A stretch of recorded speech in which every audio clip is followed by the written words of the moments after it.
Cara menyembuhkan orang kesurupan secara Islam.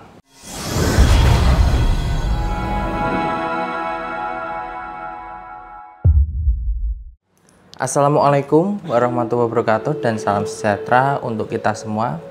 Bagaimana kabar Anda saudaraku?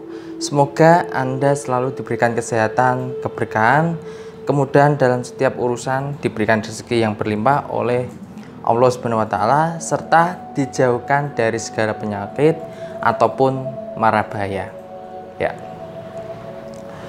Baik saudaraku yang dirahmati oleh Allah Subhanahu wa Ta'ala, kembali lagi kita berbicara mengenai kesurupan. Ya. Kalau kemarin kita sudah membahas mengenai penyebab orang yang memudahkan kesurupan, maka kali ini saya ingin membahas tentang bagaimana cara menyembuhkan atau mengobati orang yang kesurupan karena jin.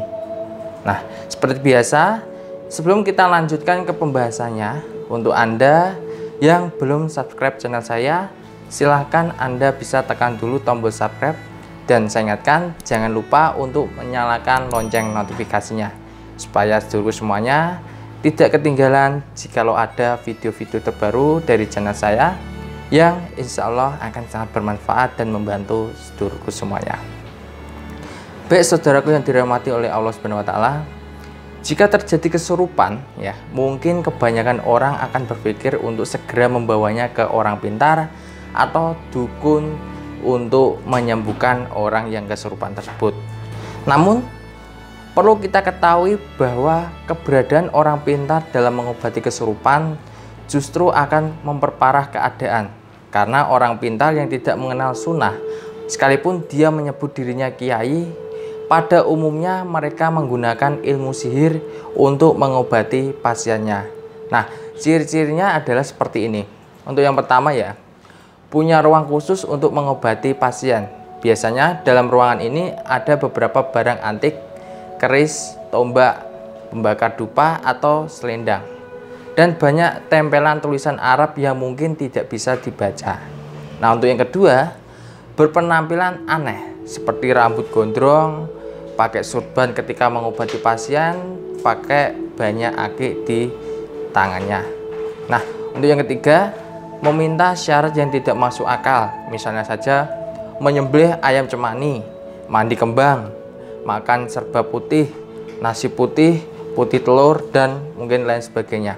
Nah, untuk yang keempat, menyarankan amalan yang sama sekali tidak ada dalilnya. Misalnya puasa weton, puasa ngebleng, dan seterusnya. Nah, untuk yang kelima, obatnya langsung minum berupa rajah. Nah, rajah ini adalah semacam kertas yang bertuliskan Al-Quran yang tidak bisa dibaca dengan jelas, atau tulisannya abjad Arab. Nah, raja ini dibuat seperti teh celup kemudian diminumkan kepada pasiennya.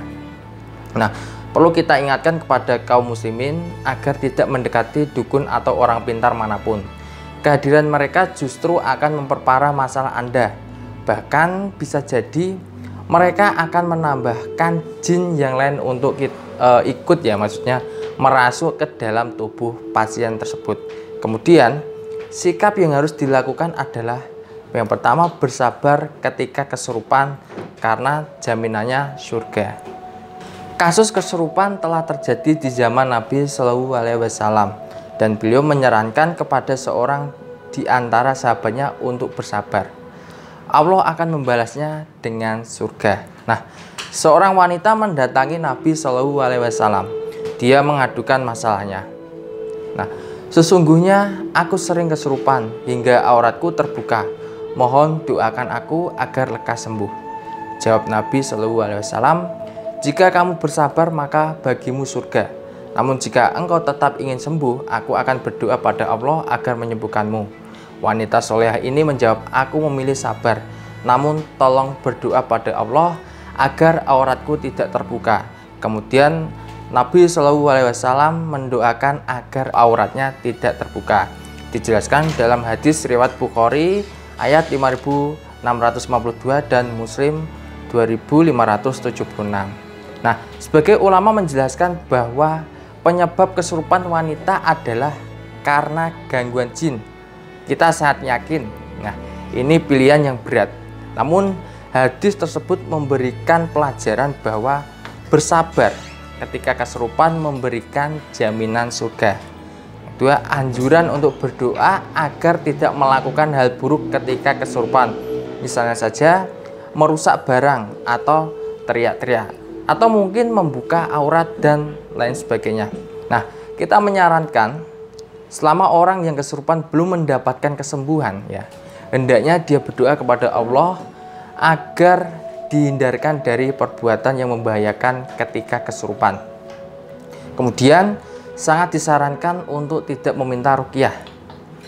Bersabar tidak meminta ruqyah lebih baik, dan meruqyah diri sendiri umumnya lebih mujarab daripada minta diruqyah orang lain.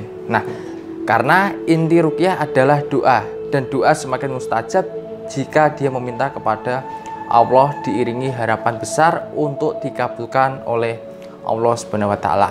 Nah, berdoa sendiri dengan didoakan orang lain jelas semangatnya berbeda, ya. Lebih kuat berdoa sendiri karena dia yang merasa butuh. Lalu bagaimana, ya, jika tidak bisa baca Al-Quran?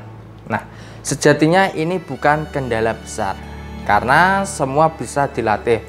Anda bisa berusaha belajar membaca Al-Quran dengan baik dengan mengundang guru ngaji ke rumah Anda. Setidaknya ini sebagai tanggung jawab kita sebagai muslim terhadap Al-Quran. Seharusnya kita malu ketika kita sebagai muslim namun tidak bisa membaca kitab suci Al-Quran. Nah, lebih dari itu, ya, setiap orang bisa berdoa kepada Allah dengan bahasa yang mudah dipahami. Berdoa dengan bahasa Indonesia, memohon kesembuhan dari kesurupan. Nah, berikut ini adalah beberapa ayat Al-Quran yang mujarab untuk dijadikan ruqyah. Yang pertama, surat Al-Fatihah, ayat kursi. Lalu 2 ayat terakhir, surat Al-Baqarah. Yang keempat, surat Al-Ikhlas, Al-Falaq, dan surat An-Nas. Atau bisa membaca surat yang lainnya, karena pada hakikatnya seluruh isi Al-Quran adalah penyembuhan bagi penyakit yang di dalam hati, petunjuk dan rahmat bagi orang-orang yang beriman. Kemudian yang terakhir adalah rutinkan zikir pagi hingga petang. Nah, hal ini perlu dilakukan karena jin pengganggu dan setan tidak akan pernah betah tinggal di dalam diri orang yang beriman yang rajin mendekatkan diri kepada Allah Subhanahu wa Ta'ala. Mereka tidak akan kerasan bersarang di hati orang yang rajin berzikir. Dan ini cara paling ampuh atau mujarab untuk perlindungan diri dari gangguan jin. Nah, baik ya, saya rasa cukup sekian pembahasan kali ini, dan saya ucapkan terima kasih untuk Anda yang sudah menyimak pembahasan saya hingga selesai. Semoga apa yang telah saya sampaikan atau yang saya bahas bisa bermanfaat untuk Anda semuanya. Dan saya Kang Sudiro pamit undur diri. Wassalamualaikum warahmatullahi wabarakatuh dan salam sejahtera.